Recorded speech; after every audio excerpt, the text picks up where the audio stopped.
नमस्कार. फौजदार academy Maharashtra, Bapusaheb Shelke, IPC भाग 6 यामध्ये आपण जे प्रकरण 16 चालू आहे त्यामधील फौजदारी पात्र बलप्रयोग व हमला या घटकाला सुरुवात करत आहोत. आता फौजदारी पात्र बलप्रयोग व हमला म्हणजे काय? बलप्रयोग, बल म्हणजे शक्ती, प्रयोग म्हणजे तिचा वापर, म्हणजे शक्तीचा वापर. याला फौजदारी पात्र शब्द जर लागला तर काय होईल? फौजदारी पात्र म्हणजे गुन्हेगार असलेला, म्हणजे गुन्ह्यास पात्र असलेला, म्हणजे अपराधकारक होईल अशा प्रकारे केलेला बलप्रयोग.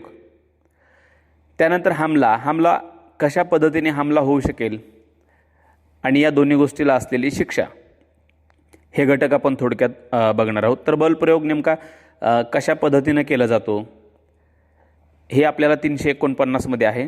तर कलम 349 बलप्रयोग. तर या ठिकाणी म्हणजे या कलमात बलप्रयोगाची व्याख्या केलेली आहे. बलप्रयोग 3 प्रकारे केलेला असतो असं या ठिकाणी सांगितलेलं आहे. एक, स्वतःचे शारीरिक सामर्थ्य वापरून बलप्रयोग केला जातो, म्हणजे एखाद्या गोष्टीमध्ये स्वतः आपण हजर राहून त्या ठिकाणी बलप्रयोग केला जातो. 2, पदार्थाच्या माध्यमातून, म्हणजे एखादा पदार्थ अशा स्थितीत ठेवायचा की जेणेकरून स्वतःला किंवा अन्य कोणालाही आणखी इतर कोणत्याही प्रकारचे कृत्य करावे लागणार नाही, तरी देखील गती निर्माण होईल किंवा गतीमध्ये बदल होईल किंवा गती थांबेल, म्हणजेच गती विराम घडून येईल. त्याचप्रकारे 3, प्राण्यामार्फत, म्हणजेच बलप्रयोग प्राण्यामार्फत देखील करता येतो, म्हणजे कोणत्याही प्राण्याला गतिमान होण्यास, गतिबदल करण्यास किंवा गतिविराम करण्यास प्रवृत्त करणे. तर अशा प्रकारे या ठिकाणी बलप्रयोगाची व्याख्या 349 मध्ये केलेली आहे. त्यानंतर कलम 350 फौजदारी पात्र बलप्रयोग, म्हणजे 349 मध्ये दिलेला बलप्रयोग हा फौजदारी पात्र कधी होतो हे या कलमामध्ये सांगितलेलं आहे.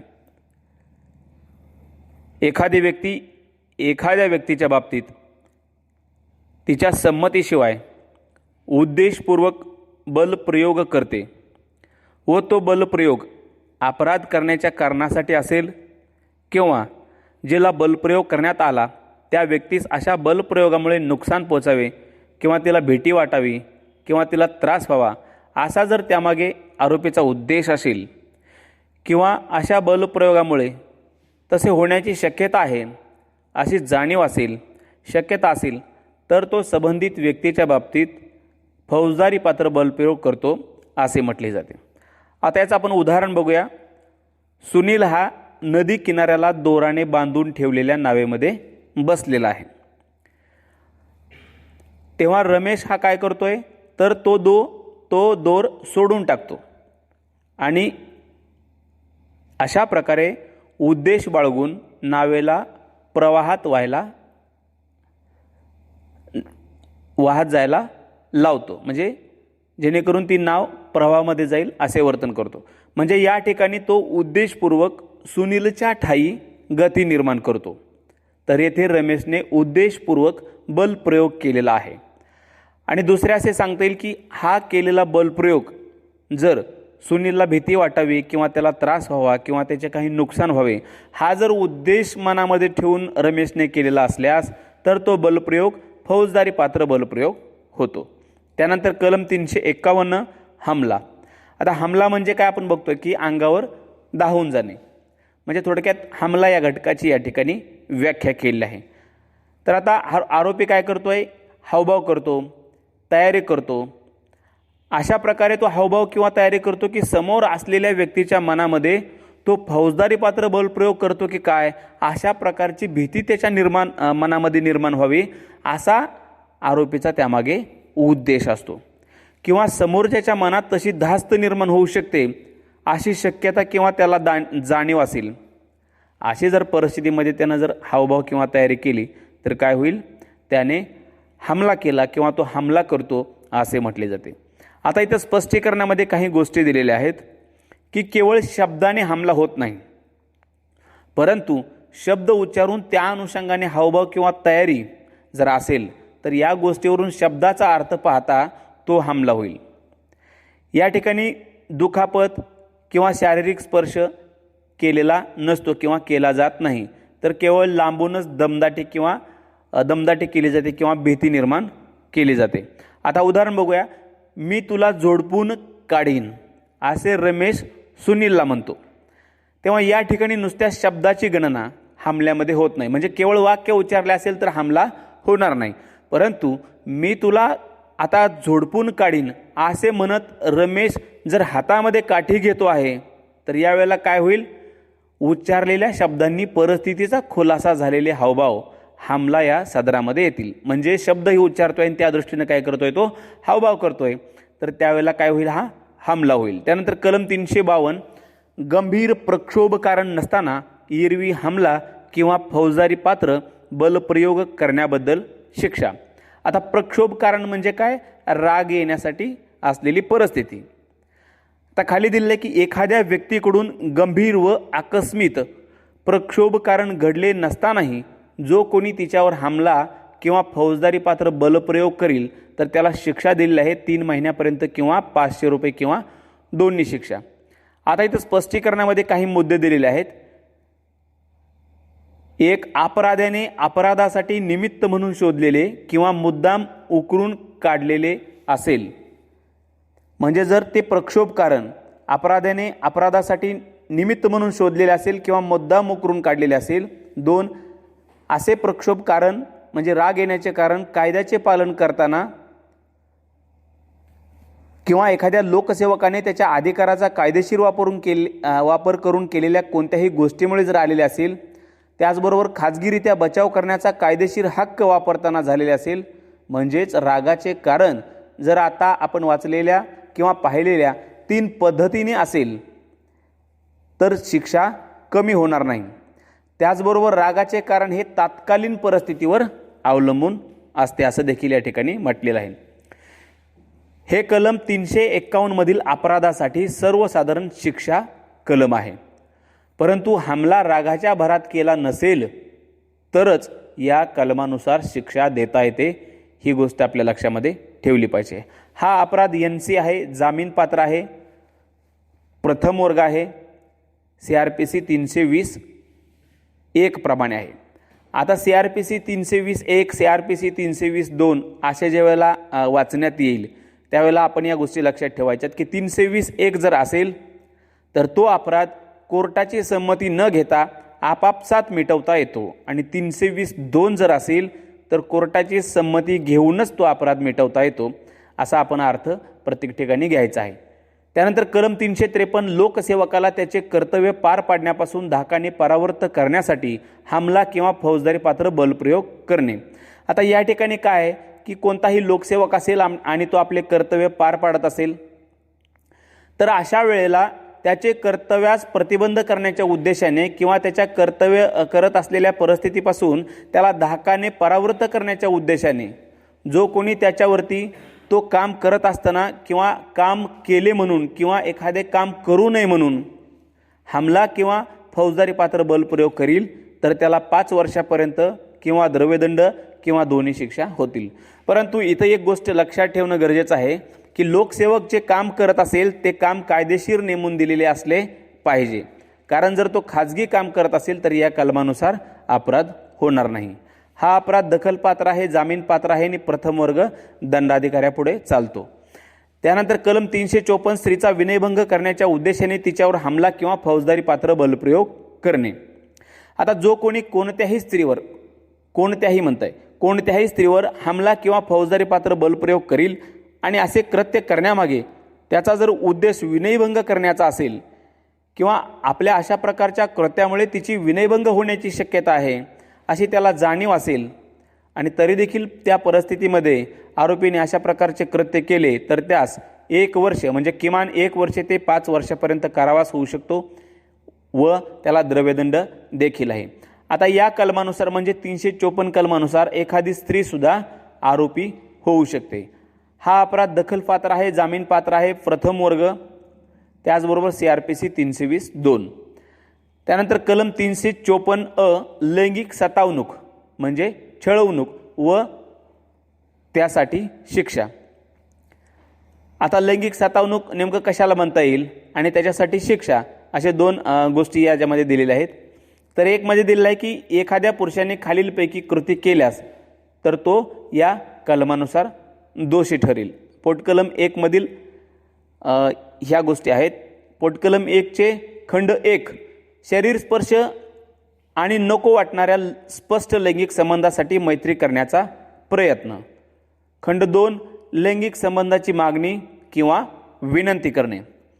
खंड 3 स्त्रीच्या इच्छेविरुद्ध तिला अश्लील साहित्य दाखवणे. खंड 4 तिला अश्लील बोलणे, अश्लील शेरे मारणे. आणि पोटकलम 2 मध्ये सांगितलेलं आहे की जो कोणी पोटकलम 1 मधील खंड 1, 2, 3 मधील अपराध करील तर त्याला 3 वर्षापर्यंत किंवा दंड किंवा दोन्ही शिक्षा होतील. आणि पोटकलम 3 मध्ये सांगितलेलं आहे की जो कोणी पोटकलम 1 मधील खंड 4 मध्ये दिलेला अपराध करील तर त्याला 1 वर्षापर्यंत किंवा दंड किंवा दोन्ही शिक्षा होतील. तर हा अपराध दखलपात्र, जामीनपात्र आणि कोणत्याही दंडाधिकाऱ्यापुढे चालणार आहे. त्यानंतर कलम 354 ब स्त्रीला विवस्त्र करण्याच्या उद्देशाने तिच्यावर हल्ला करणे किंवा फौजदारी पात्र बलप्रयोग करणे.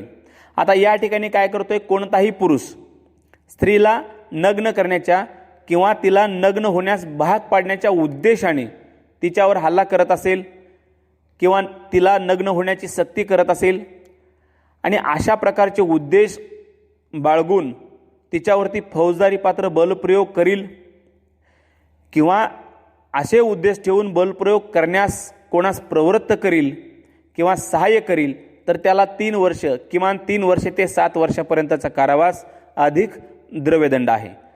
हा अपराध दखलपात्र, अजामीनपात्र आणि कोणत्याही दंडाधिकाऱ्यापुढे चालणार आहे.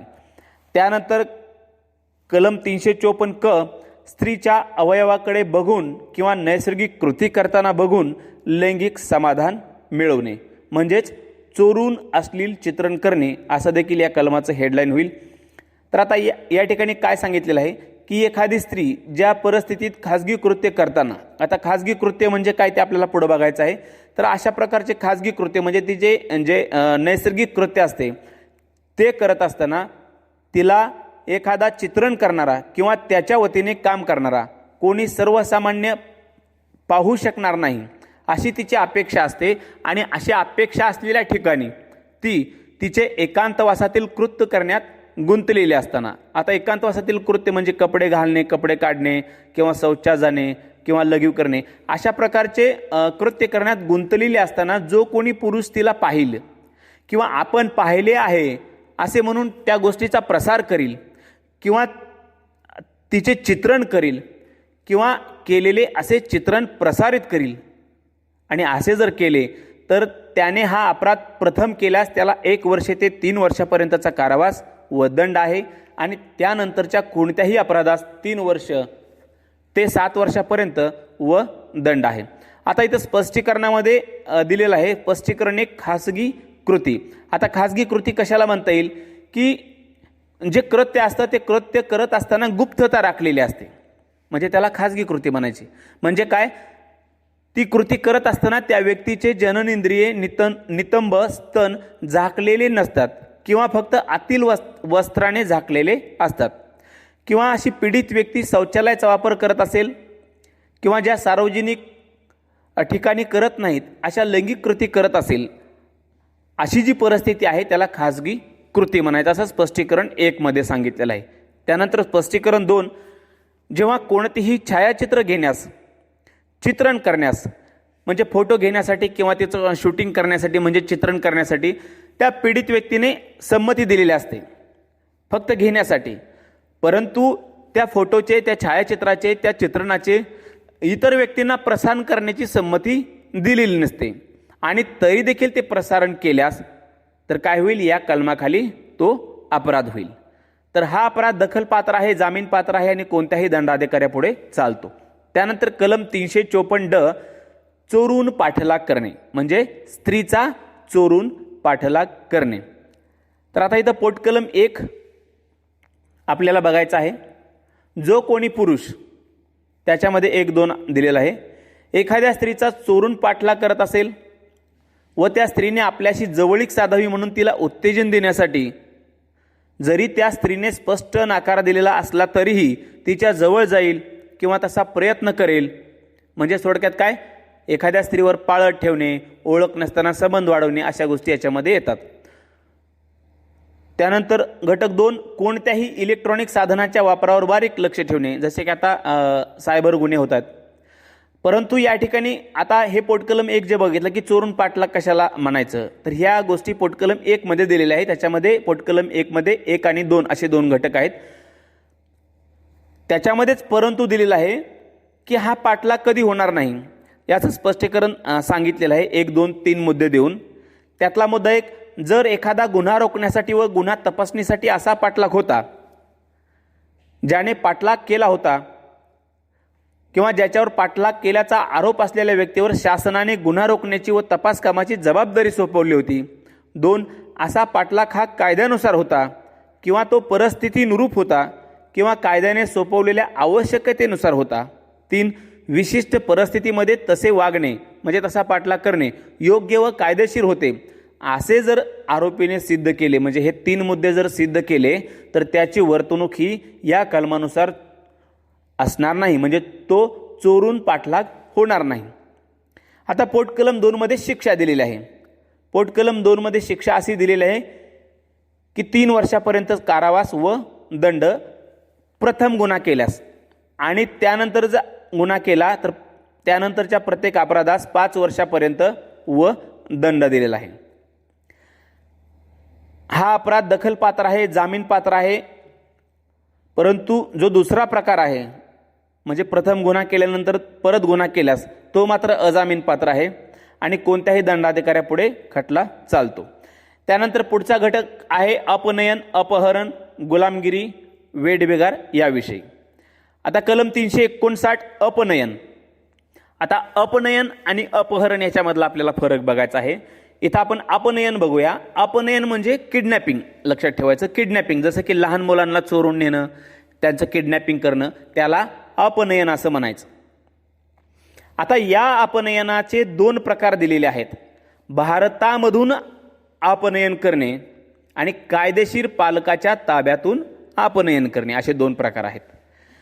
359 मध्ये इतकीच माहिती आहे. अपनयनाची व्याख्या दिलेली आहे आणि अपनयनाचे 2 प्रकार आहेत. आता कलम 360 भारतातून अपनयन करणे.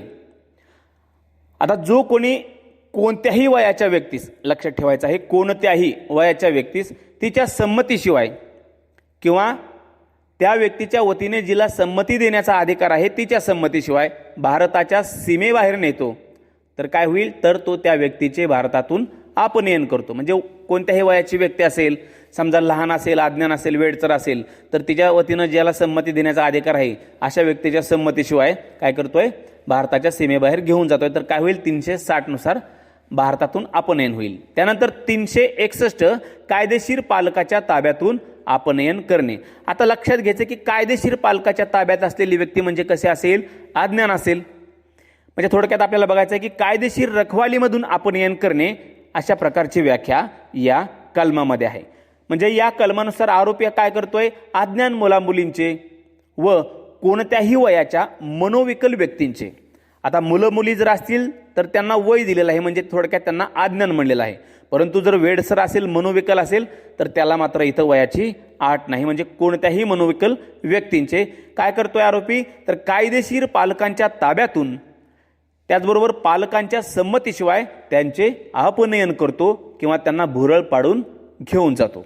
आता इथं अज्ञान व्यक्ती वय काय दिलं आहे, 16 वर्षे वयाखालील पुरुष व 18 वर्षे वयाखालील स्त्री या कलमानुसार अज्ञान होईल. आता स्पष्टीकरणामध्ये कायदेशीर पालक कोणाला म्हणायचं सांगितलं आहे की जिच्याकडे अशा अज्ञान व्यक्तीची किंवा अन्य व्यक्तीची देखभाल किंवा ताबा आहे अशा व्यक्ती म्हणजे कायदेशीर पालक होईल. आता याच्यामध्ये वसतिगृह वगैरे सुद्धा येऊ शकते.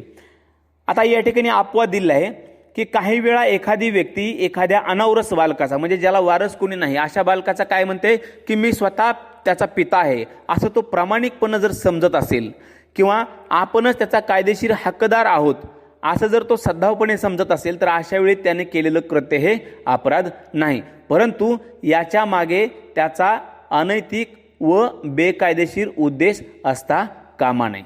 त्यानंतर कलम आहे 362 अपहरण. आता अपहरण म्हणजे काय? पळवून नेणे. आणि अपनयन म्हणजे काय? किडनॅपिंग. अपनयन म्हणजे किडनॅपिंग, ते लहान मुलांच्या संदर्भामध्ये येतं. आणि अपहरण म्हणजे काय? पळवून नेणे. थोडक्यात अपनयन जे आहे ते लहान मुलांच्या संदर्भामध्ये आहे. त्याचे दोन प्रकार आपण बघितले, भारतातून आणि कायदेशीर व्यक्तींच्या कायदेशीर पालकांच्या ताब्यातून. आता अपहरण म्हणजे नेमकं काय? तर अपहरण म्हणजे पळवून नेणे. या ठिकाणी काय करतोय आरोपी? कोणत्याही वयाच्या व्यक्तीस, इथं वयाची अट नाही, अपहरणामध्ये वयाची अट नाही, अपनयनामध्ये आपण वयाची अट बघितलेली होती. आता आरोपी या ठिकाणी असं करतोय की कोणत्याही वयाच्या व्यक्तीस एका ठिकाणाहून दूर जाण्यास बलप्रयोगाने भाग पाडतो किंवा तसे करण्यासाठी काही फसवणुकीचे उपाय करतो. आता या ठिकाणी पालकाच्या संमतीचा प्रश्न उत्पन्नच होत नाही. हे झालं अपहरण. आता 363 कलम अपनयनाबद्दल शिक्षा. म्हणजे जे आपण पाठीमागे 360 आणि 361 अपनयनाचे दोन प्रकार बघितले, त्या दोन्ही कलमाला हे शिक्षा कलम आहे. 363 नुसार शिक्षा आहे 7 वर्षापर्यंत अधिक द्रव्यदंड. आणि हा अपराध दखलपात्र, जामीनपात्र आणि प्रथमवर्ग दंडाधिकाऱ्यापुढे चालणार आहे. त्यानंतर कलम आहे 363 अ. भीक मागण्यासाठी अज्ञान व्यक्तीचे अपनयन करणे किंवा तिला विकलांग करणे. तर आता या ठिकाणी पोटकलम 1 मध्ये सांगितलेलं आहे की या ठिकाणी आरोपी काय करतोय? अज्ञान व्यक्तीस भीक मागण्याच्या उद्देशासाठी किंवा भीक मागण्याच्या कारणासाठी तिचा वापर करता यावा हा उद्देश बाळगून अज्ञान व्यक्तीचे काय करत असेल? अपनयन करत असेल, किंवा अज्ञान व्यक्तीचा आपण कायदेशीर पालक नसताना वरील उद्देशासाठी तिचा जर ताबा मिळवत असेल तर अशा अपराध्यास 10 वर्षापर्यंत किंवा अधिक दंड आहे. म्हणजे 10 वर्षापर्यंत शिक्षा होऊ शकते, त्याचबरोबर त्याला दंड देखील आहे, असं पोटकलम 1 मध्ये सांगितलेलं आहे. म्हणजे फक्त या ठिकाणी काय करतोय आरोपी? अपनयन करतोय अज्ञान व्यक्तींचं. कशासाठी? तर भीक मागण्यासाठी किंवा त्याला भीक मागण्याच्या कारणासाठी, स्वतः कायदेशीर पालक नसताना देखील. हे पोटकलम 1 बघितलं. पोटकलम 2 मध्ये असं सांगितलेलं आहे की भीक मागण्याच्याच कारणासाठी त्या व्यक्तीला जर नेमायचं असेल आणि अशा परिस्थितीमध्ये जर तो तिला विकलांग करत असेल तर त्याला आजीवन कारावास आणि दंडाची शिक्षा सुद्धा होऊ शकते. त्यानंतर पोटकलम 3 मध्ये सांगितलेलं आहे की जोपर्यंत आरोपी त्यानं केलेलं कृत्य हे अपराधकारक नव्हतं असं साबित करत नाही तोपर्यंत त्यानं जे हे कृत्य केलेलं आहे ते अपराधास पात्र आहे असं अनुमान काढला जाईल किंवा असे ग्राह्य धरले जाईल. त्यानंतर पोटकलम 4 मध्ये अ आणि ब स्पष्टीकरण आहे. अ मध्ये सांगितलेलं आहे की भीक मागणे कशाला म्हणायचं? तर भीक मागणे याचा अर्थ खाली दिलेला आहे. त्याच्यामध्ये 1, 2, 3, 4 मुद्दे आहेत. तर एक समजा गाणे, नृत्य, भविष्य सांगणे, करामती अशा प्रकारचे खेळ करून किंवा वस्तू विक्री करून, त्याचबरोबर प्रमाणे अन्य अशा प्रकारचे बहाणे करून सार्वजनिक ठिकाणी भिकेची याचना करणे किंवा भीक स्वीकारणे.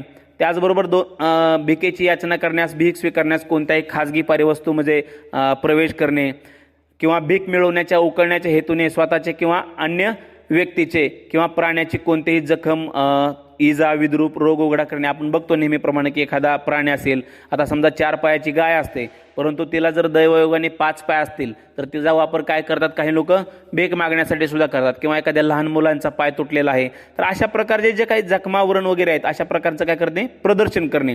त्याचबरोबर भीक मागण्यासाठी किंवा भिकेची याचना करण्यासाठी प्रदर्शनीय वस्तू म्हणून अज्ञान व्यक्तीचा सुद्धा वापर करणे असं या भीक मागणे घटकामध्ये दिलं आहे. त्यानंतर ब मध्ये सांगितलेलं आहे की अज्ञान व्यक्ती, जसं आपण मगाशी बघितलं, पुरुष असेल तर 16 वर्षाखालील, स्त्री असेल तर 18 वर्षाखालील. तर हा अपराध दखलपात्र आहे, अजामीन पात्र आहे. पहिला प्रकार प्रथम वर्ग दंडाधिकाऱ्यापुढे चालतो. आणि जर त्यानं जखमी केलं, म्हणजे पोटकलम 1 मध्ये पहिला प्रकार दिला आणि पोटकलम 2 मध्ये सांगितले की जखमी केले, तर जखमी केले असेल तर तो सेशन कोर्टापुढे जाईल. त्यानंतर कलम आहे 364 खून करण्यासाठी अपनयन करणे किंवा अपहरण करणे. तर या ठिकाणी काय होते? आरोपी अपनयन किंवा अपहरण करतो एखाद्या व्यक्तीचा आणि त्यामागं त्याचा उद्देश असा असतो की तिचा खून करावा किंवा तिचा खून होईल अशा संकटामध्ये ती सापडावी.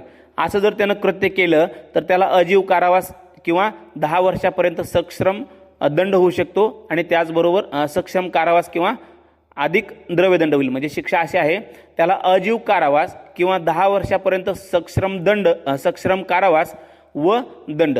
तर आता या ठिकाणी आरोपीचा जो इरादा असतो तो त्याला ठार मारण्याचा असतो किंवा त्याचा खून होईल अशा संकटात तो सापडेल हा त्याचा उद्देश असतो. परंतु या ठिकाणी प्रत्यक्ष खून होण्याची गरज नाही. आता उदाहरण आपल्याला बघता येईल की सुनीलचा खून करता यावा म्हणून रमेश हा बळजबरीने त्याच्या घरापासून त्याला दूर घेऊन जातो. तर काय होईल, या ठिकाणी या कलमानुसार अपराध होईल. तर हा गुन्हा दखलपात्र आहे, अजामीनपात्र आहे, सेशन कमिट केस आहे. त्यानंतर कलम आहे 366, विवाह इत्यादीची सक्ती करण्यासाठी स्त्रीचे अपनयन किंवा अपहरण करणे किंवा तिला प्रलोभित करणे. आता या ठिकाणी आरोपी काय करतोय, कोणत्याही स्त्रीचे अपनयन करतो किंवा अपहरण करतो. कशासाठी, तर त्याच्या मागे त्याचा उद्देश असतो की स्त्रीचा तिच्या इच्छेविरुद्ध कोणत्याही व्यक्तीशी सक्तीने विवाह किंवा बेकायदेशीर संभोग करण्याचा असतो किंवा आपण केलेल्या कृत्यामुळे तिच्याबरोबर सक्तीने विवाह किंवा बेकायदेशीर संभोग होऊ शकतो अशी त्याला जाणीव असते. तिच्याशी सक्तीने संभोग किंवा विवाह करण्यास तिला तशी फूस लावण्यात येईल याची आरोपीला जाणीव असते. तर असे जर कृत्य त्यानं करत असेल तर अशा आरोपीस 10 वर्षापर्यंत शिक्षा होऊ शकते आणि दंड देखील दिलेला आहे.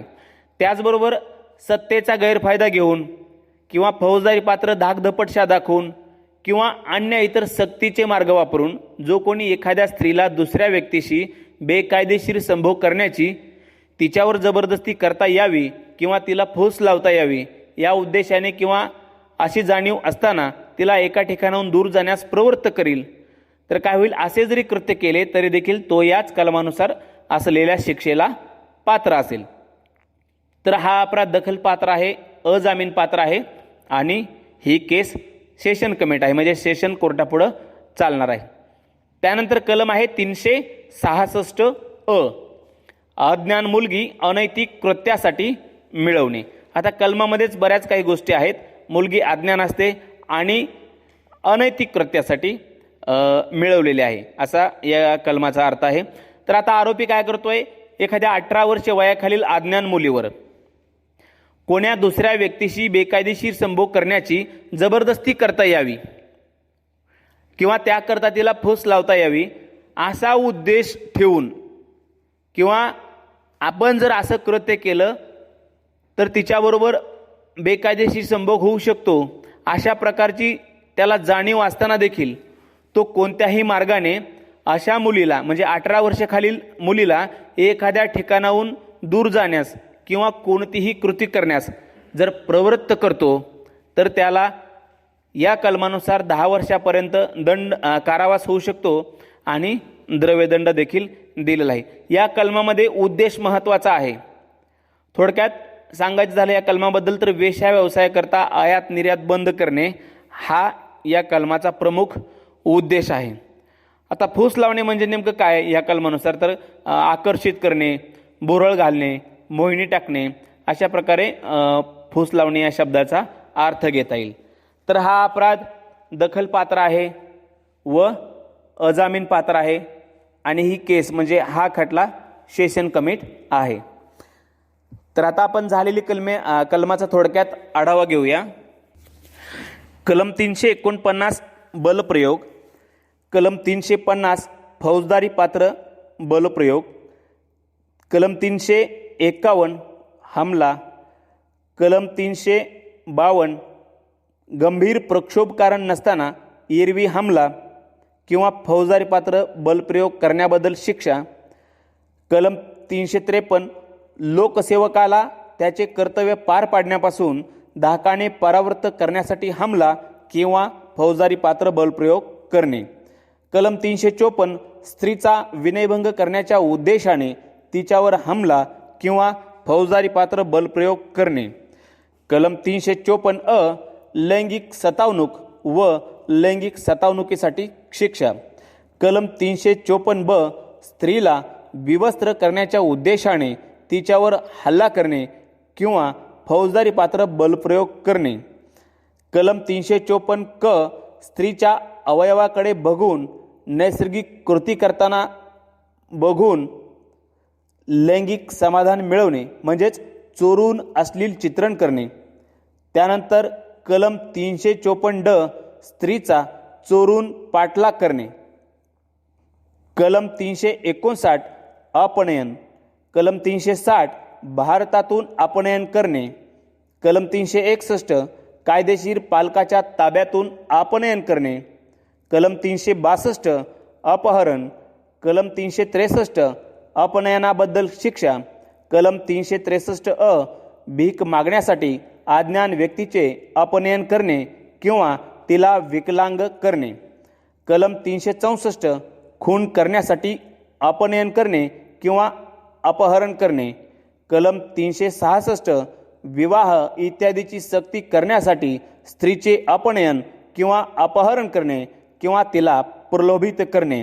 कलम 366 अज्ञान मुलगी अनैतिक कृत्यासाठी मिळवणे.